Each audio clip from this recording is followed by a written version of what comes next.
my name is Katie, welcome back to my channel. In this video I'm going to be testing out a new foundation. This is the Max Factor Radiant Lift Long Lasting Radiance Foundation. Mine is in the shade 40 Light Ivory.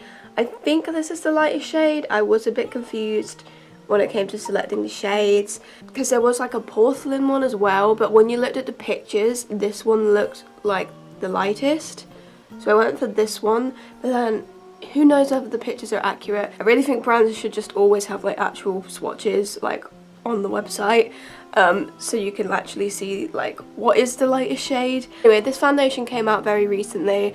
I've not seen any reviews of it, so I'm kind of going in a bit blind here. I think it's like about $13.99, so it is quite pricey for a drugstore foundation. But when I looked at the shade of this, I do think we are going to have a few issues with this shade. So that's the shade of it there. It does look a little bit more cool toned if I'm honest, and I'm more on the warm side. I have got really blotchy skin, but if you look at my neck it is more neutral to warm, so I always try and match to my neck.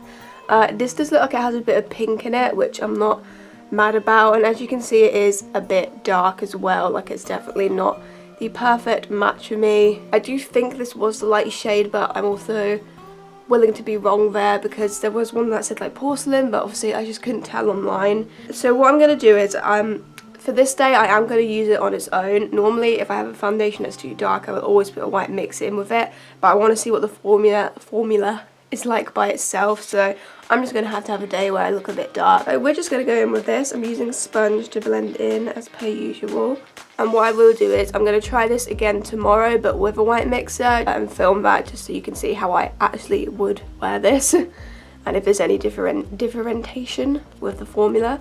But let's go in with this now. It has a really nice fragrance to it. I know not everyone likes fragrances in foundations, but I quite like a nice smelling foundation.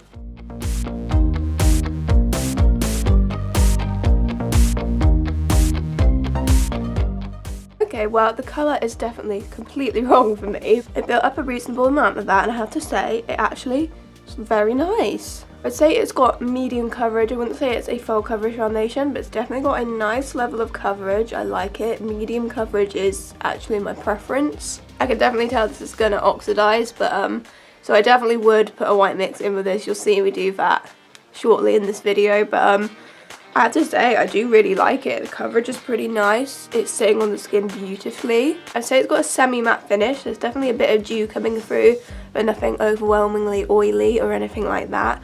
Very nice finish actually. Sitting on the skin well, not clinging, not patchy, nothing like that. I actually really like it. So I'm going to go and zoom in. Normally when I do foundation reviews, I feel like I'm getting really close to the camera and then I'll be editing it. I'm like, yeah, you're not that close, so let's actually try and get close today, just so you can see how it's sitting everywhere.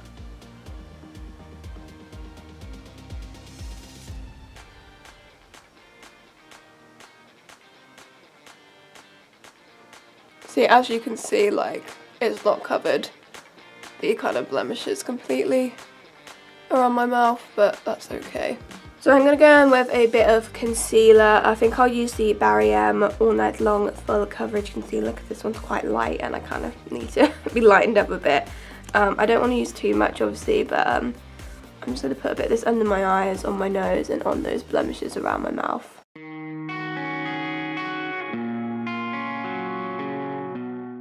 Okay, so we've got some concealer on and I'm now going to set my face down. I'll go in with a translucent powder and hope that that also brings a bit more light to my face. I'm going to use the Inuit Milky Powder. This is off Beauty Bay. It is just a white translucent powder.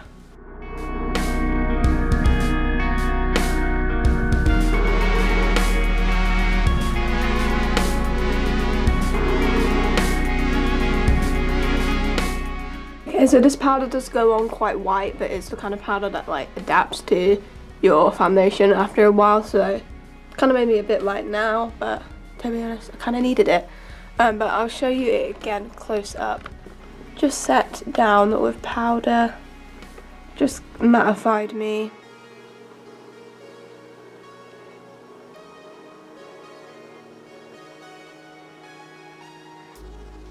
So I'm going to go ahead and do the rest of my makeup and then show you how it looks. I've done the rest of my makeup now and here's how we're looking. I have looked at this in my mirror over there in front of the window and you can definitely see the colour difference. It's not great, but the actual foundation itself I'm actually really digging, and I will definitely put on a white mix with it tomorrow and see if we can get a better colour match. As for today, I've got work at 3:30 and I come back at 10. So I will come back once I've got back from work and I will show you how it's held up and what the wear is like. I finished putting it on at about 1:30ish, so let's say I get back here about 10:30, so that's 9 hours. Yeah, so we'll see what it's like after 9 hours and if it's still on my face and if it's looking horrible, we'll find out. See you then. So it's coming up to almost 10:30, so about 9 hours wear we've had this foundation on for, and I have to say I am incredibly impressed with the wear of this foundation. The only place where it's really fully disintegrated is around my nose because I constantly touch my nose because it's constantly irritated, and a little bit like kind of around my pore area. It's breaking down, literally like it's worn so well. I'm actually really impressed. Like it looks really good. Like I wasn't expecting it to wear this well. It definitely has started to go a bit textured on my forehead, but like a lot of the areas on my face literally look like how it looked when I first put it on. So I mean, I'm actually really impressed with this wear, very impressed. Best wearing foundations I found were the W7 ones, and I would definitely put it on that level. So obviously, great formula this foundation, I really like it. My only issue so far is the colour, which is a shame, but obviously I will be using it again tomorrow, which you'll see in literally a few seconds, with a white mixer in, because that is obviously realistically how I would wear it. But formula wise, we're on to a winner here. I really like it. So I'm just going to zoom in again just so you can see kind of like how it has broken down a bit, as you can see like completely off my nose, and you can kind of see where it's sunken into my pores around that sort of area and on my upper lip. And you might be able to see how it's kind of gone a bit textured on my forehead, but I mean it's definitely doesn't look terrible or anything like that. But a lot of the areas on my face look really good still.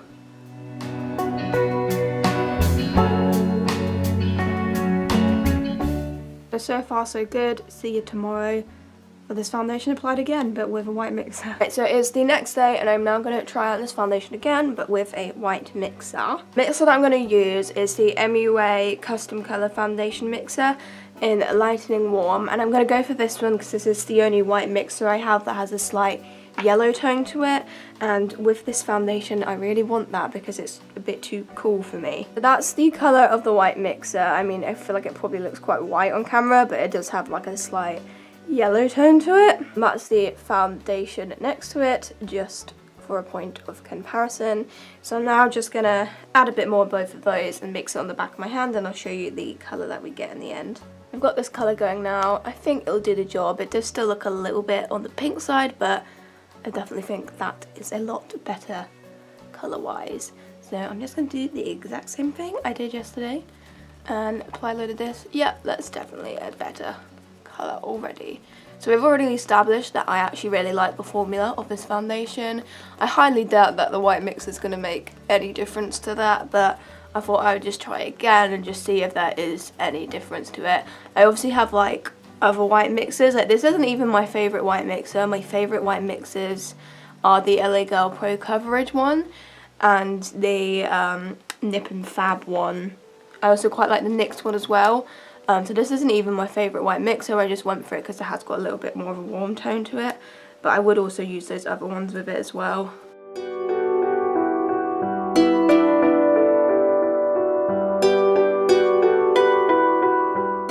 So I still absolutely love this with the white mixer. Just to emphasise, I do look whiter on camera than I actually do in person, but this colour is definitely a lot better for me. I can definitely get away with this colouring. I wouldn't really say there's much differentiation with the formula with the white mixer in. It looks pretty similar to me to how it looked before. Obviously I will have to try it with different white mixes. It still has the same sort of semi-matte kind of finish. It has got a little bit of dew but nothing overwhelming. It's still sitting on the skin really nicely, and it's still got that kind of medium coverage. It's not really changed the level of coverage or anything. It's more on the medium side, which is absolutely fine. I quite like medium coverage foundations. But once again, I will zoom in a little bit just so you can see it a bit closer up.